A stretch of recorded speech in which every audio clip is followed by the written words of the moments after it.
Agent जब हमारे यहाँ प्ले करते हैं धर्मेंद्र साहब के ज़माने से, ठीक है, धर्मेंद्र साहब भी एजेंट बने हकीकत में, देन सलमान खान, एक था टाइगर मेरी में। फेवरेट फिल्म, बहुत मजा हाँ। आता था। चीज़ें तो मुझे लगता है कि अपने दाएं हाथ से बाएं हाथ को भी नहीं बताते होंगे, अंदर ही अंदर इतने कॉन्फ्लिक्ट में जीते हैं ये लोग, और एक एक मूव इतना इम्पोर्टेंट है कि थोड़ी सी चूक वो पूरे देश के लिए फेलियर हो सकता है। भाई साहब पुष्पा भाई आएंगे और वो तो कुछ भी कर सकते हैं, ठीक है, रॉकी भाई आएंगे तो वो कुछ भी कर सकते हैं, वो अलग तरह का सिनेमा हो गया। लेकिन अभी हम एक दौर देख रहे हैं कि परफॉर्मेंस ओरिएंटेड, जैसे सैयारा भी चली, महाअवतार नरसिम्हा भी चली। तो आलिया भट्ट ने जो राजी। किया था राजी में, वो बहुत कमाल था, और वो मतलब वो इतना वो भी उतना ही लेयर्ड कैरेक्टर था। Singh Jyotiba Phule which you played, I have written in my review that you should get national award for that, और जब मिलेगा तो मैं इस इंटरव्यू को निकाल के इसका वो पिटिशन फ्लॉन्ट करूंगा फ्लॉन्ट करूंगा कि हाँ देखो मैंने कहा था। तो फूले फिल्म जब सुनी, उससे ना मुझे खुद पर जो शर्म आई थी ना, कि यार हम जिस देश में इन लोगों ने इतना बड़ा काम किया है, उस देश में पैदा होने के बाद भी हम उनके बारे में शायद इतना नहीं जानते हैं। आई मीन उसका जो मैं रिस्पॉन्स देख रहा हूँ, पीपल आर लाइक कि भाई ऐसा होता है, and you know we are facing this, and thanks कि किसी ने इस सिनेमा को बनाने की हिम्मत की। गलती करते हैं ऑडियंस को जज करने की, हम ऑडियंस को टाइपकास्ट कर देते हैं कि उनको तो यही देखना। अब वो थोड़ी मतलब मुझे लगता है कि ऑडियंस बहुत इंटेलिजेंट है, इसलिए इस बार हमने इंटेलिजेंट ऑफिसर से प्ले कर दिया। इम्पैक्ट बैंक बैलेंस पे पड़ रहा है। आर्थिक स्थिति ठीक ना है हमारी।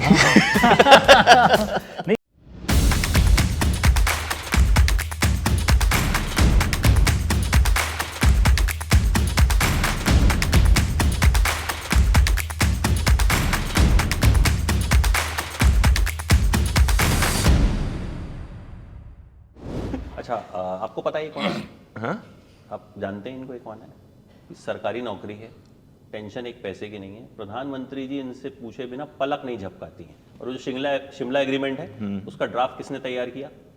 अरे सीधा क्यों नहीं बोलते, लड़का क्लर्क है। लेकिन क्लर्क ने आपकी नाक में दम कर दिया, एकदम। मुर्तजा मलिक की नाक में दम कर दिया। जी। ये तो मानेंगे आप? जी बिल्कुल। पाकिस्तान मान रहा है कुछ तो मान रहा है। तो सारे जहां से अच्छा, जी बोलिए ना, हिंदुस्तान हमारा, सारे जहां से अच्छा बोला। हिंदुस्तान हमारा। सनी हिंदुजा थोड़ी पाकिस्तानी है। मुर्तजा मलिक अरे है। पूरा जज्बा है मतलब देश को लेकर। मैंने 3 एपिसोड देखे जी। आपको देखते ही मुझे मतलब लग रहा है कि पाकिस्तानी आदमी आ गया यार। क्या मतलब डायलेक्ट पकड़ा आपने, और क्या आपका हेयर स्टाइल, और जिस तरीके से आपने हालांकि वर्ड में यूज नहीं कर सकता, जिस मतलब दरिंदगी से वो किरदार निभाया। स्वैग लगते हैं हम उस वर्ड को, स्वैग रखते हैं अभी, पर वो जो करेक्ट स्वैग पकड़ा है एक कॉन्फिडेंट एजेंट का। बिल्कुल। इन्होंने भाषा की पकड़ तो बहुत कमाल लेकर आए हैं, वो जो वहाँ की भाषा है, और पंजाबी जिस हिसाब से बोली है उन्होंने, बहुत ही कमाल है। मतलब फर्स्ट स्क्रीन से, फर्स्ट अपीयरेंस से पता चल जाता है कि ओके ये ISI के हैं, and I believe that world. और आप हिंदुस्तान के हैं।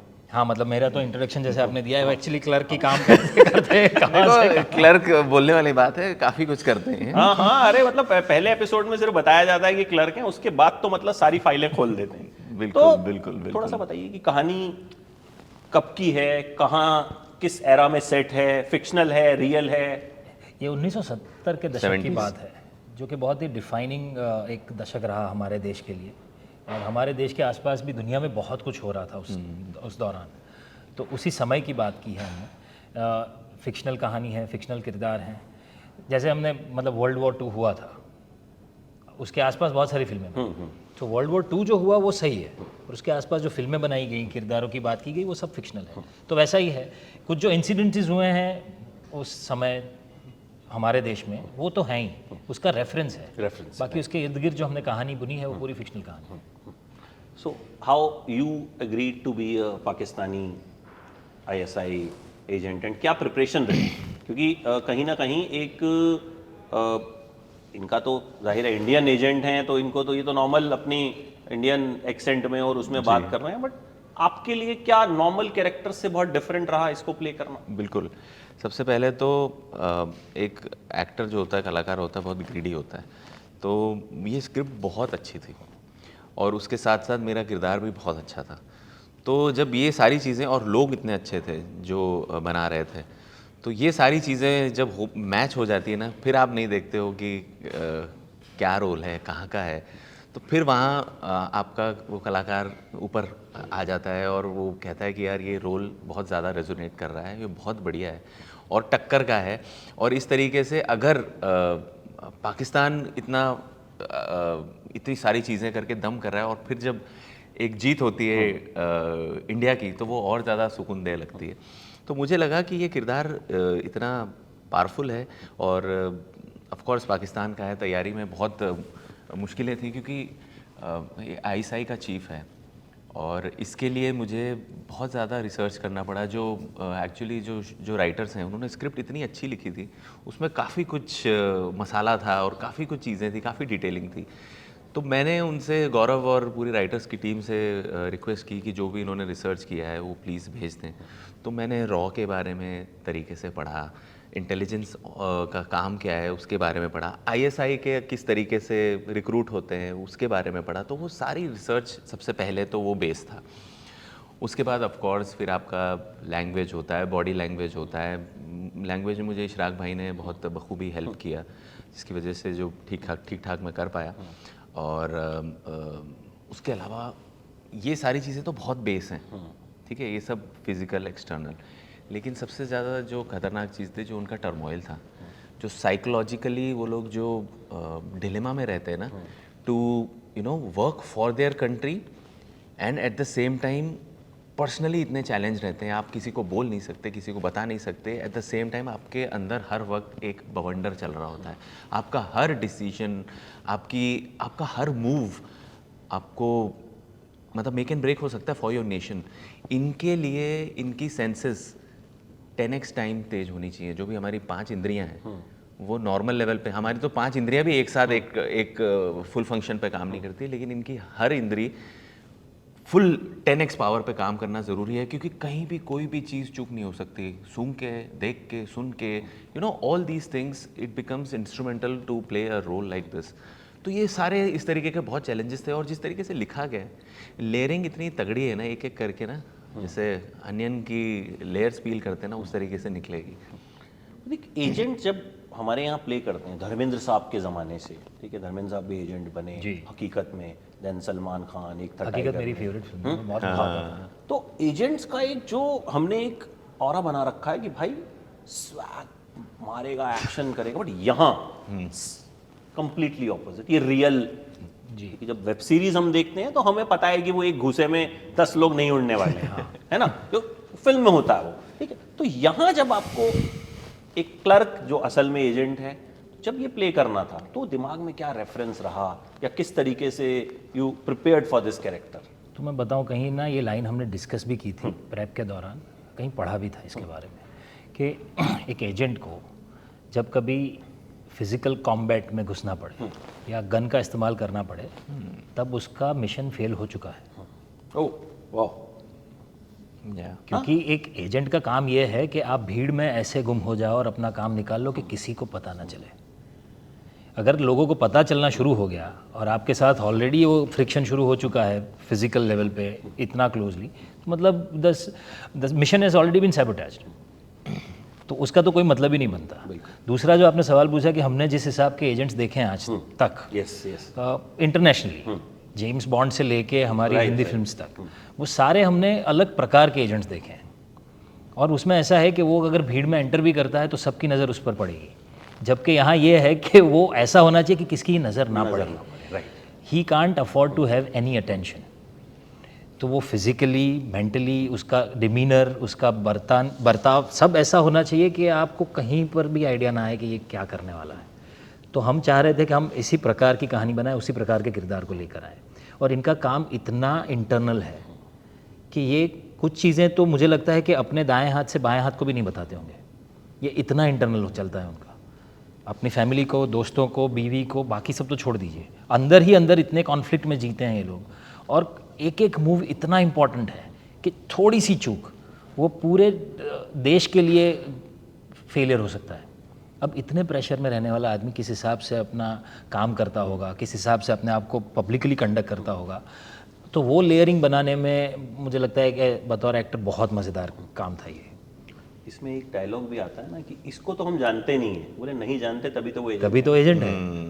तो यहाँ जिस पे एजेंट भी- का नाम न्यूज़पेपर में छप जाए वो एजेंट वो किस काम एजेंट का का है? वो है। इम्पॉसिबल है।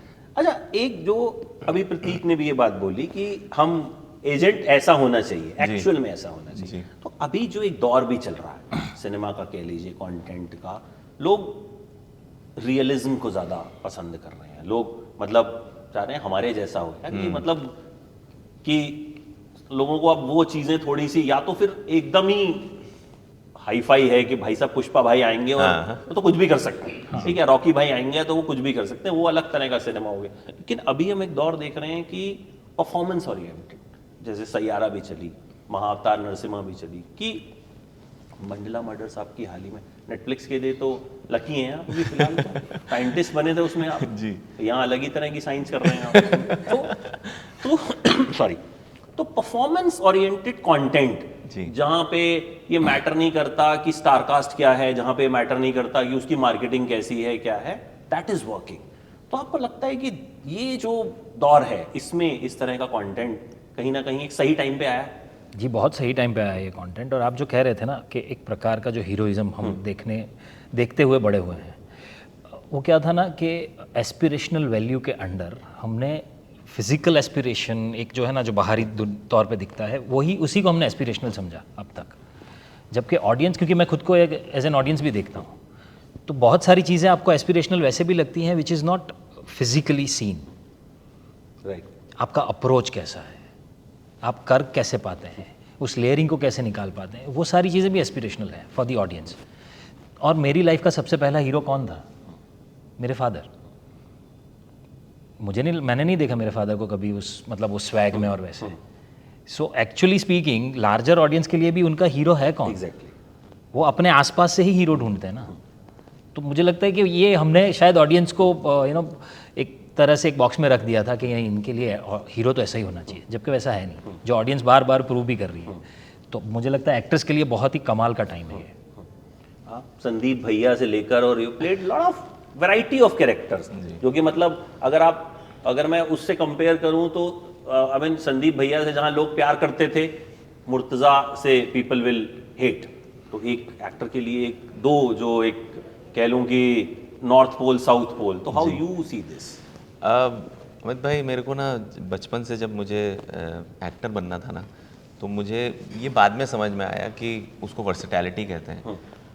जो मैं परफॉर्मेंसेस देखता था कि सीरियस से लेकर एक ही फिल्म में वो किरदार हमें रुला भी देता है और वो सीरियस भी हो जाता है, वो कॉमेडी भी कर देता है, तो मैं उस चीज़ से मेस्मराइज होता था कि ये यही एक्टर अभी ऐसा था और इस फिल्म में ये ऐसा है, ये है तो वही। तो ये चीज़ मेरे को बहुत उस चीज़ ने मेरे दिल में घर कर लिया था।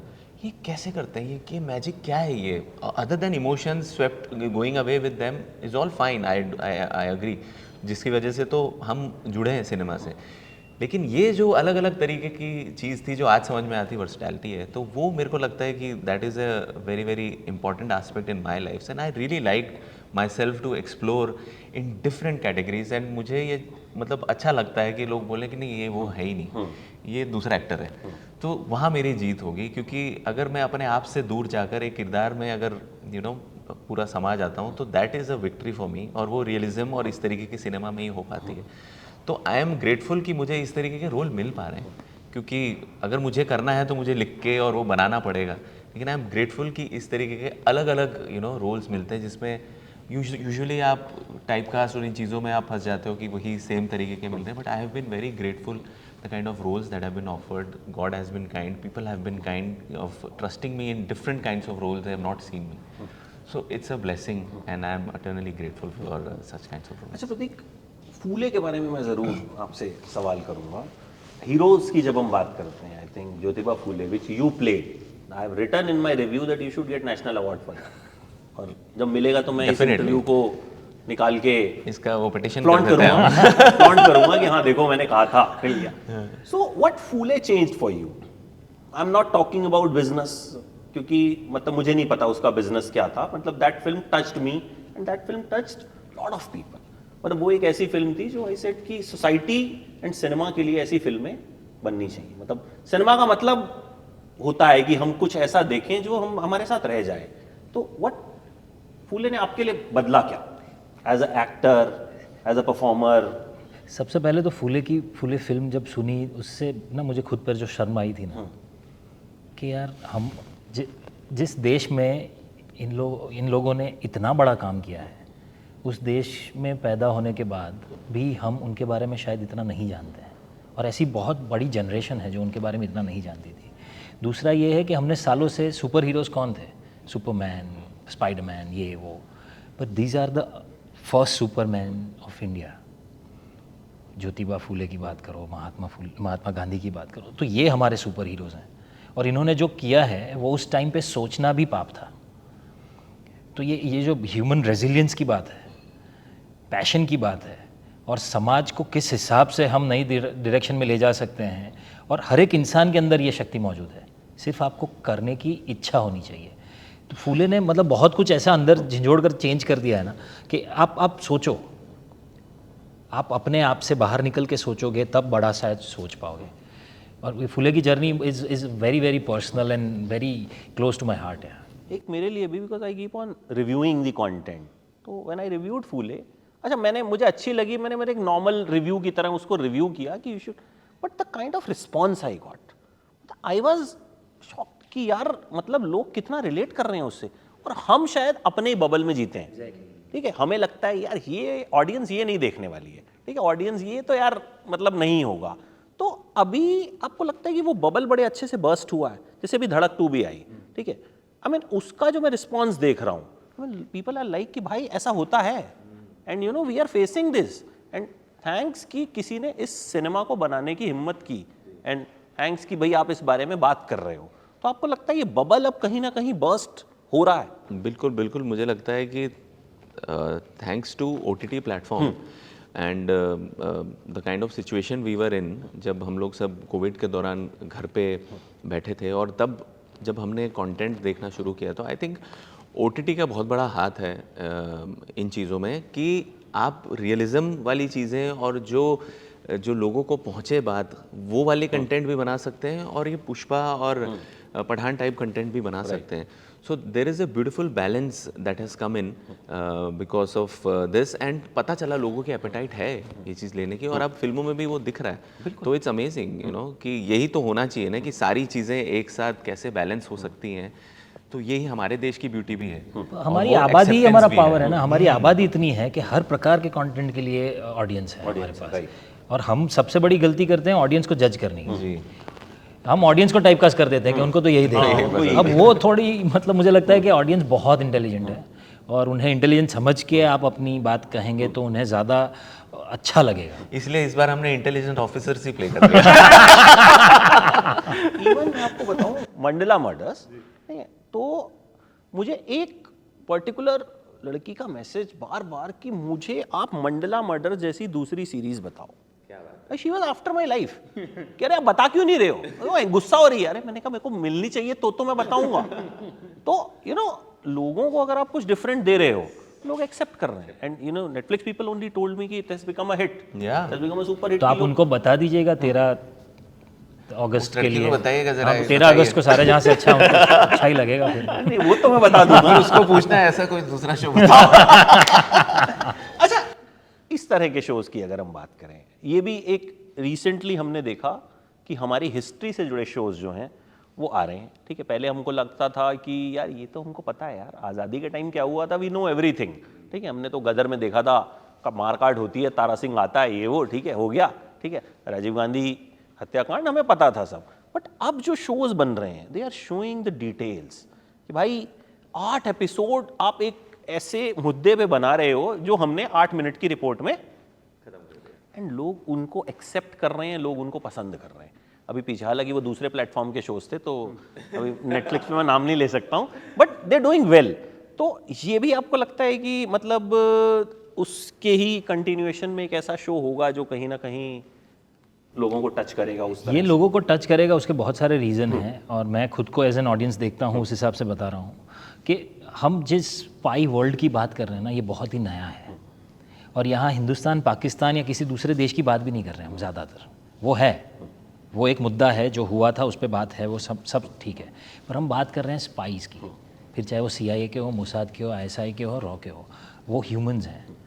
तो इनका जो ह्यूमन एंगल है ना, उससे ज़्यादा एक्सप्लोर करने का प्रयत्न किया है हमने, कि किसी भी कंट्री का स्पाई हो, मेरे लिए दूसरी सारी कंट्री के स्पाइस हमारे दुश्मन हो सकते हैं, पर वो अपने आप में कौन से कॉन्फ्लिक्ट झेलते हैं, किस हिसाब से अपना काम करते हैं, वो जानना बहुत इंटरेस्टिंग है। It is a human story and it is a layered human story.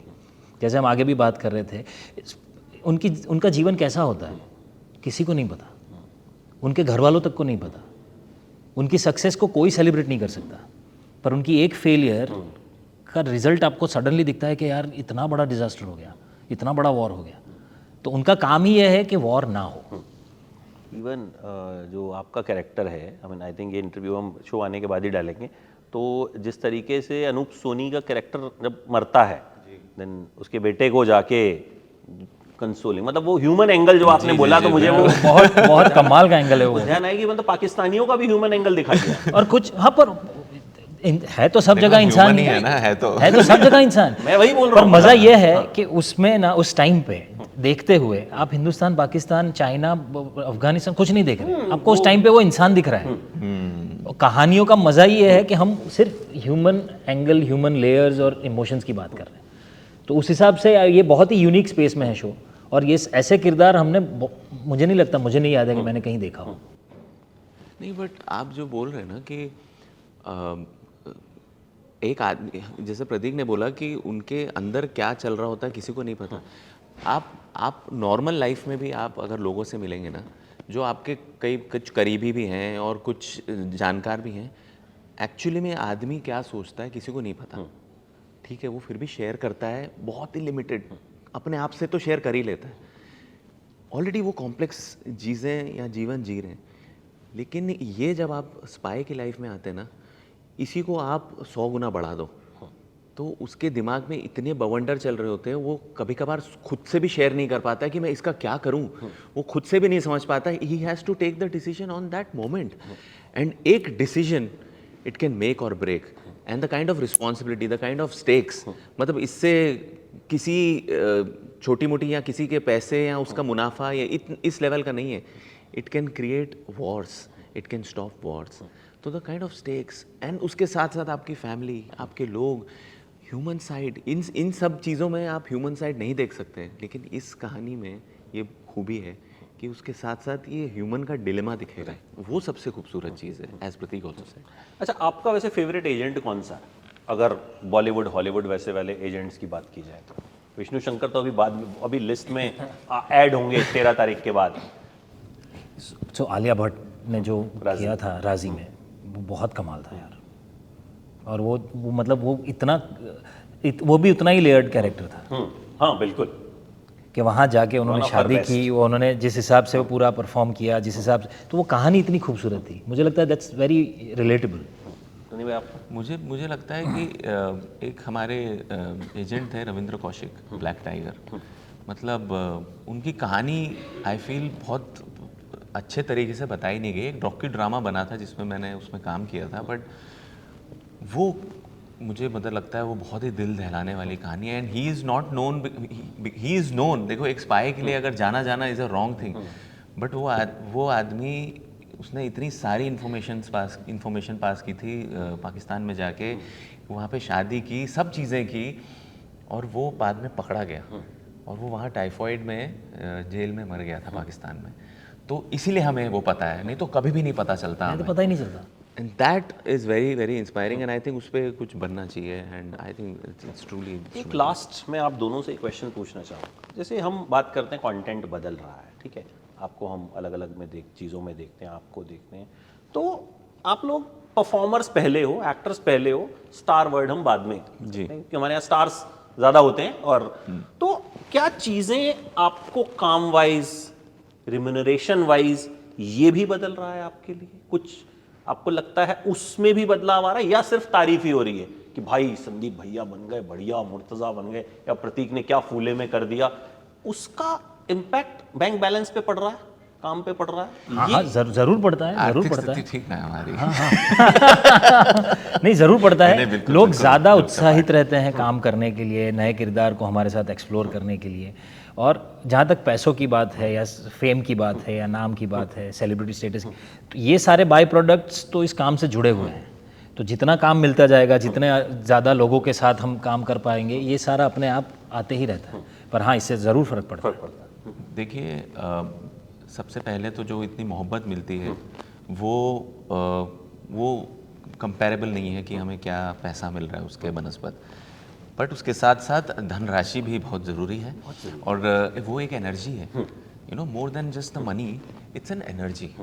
Now that energy also empowers you, yes, and you know this also helps you to work harder, this inspires you to think better, to think deeper।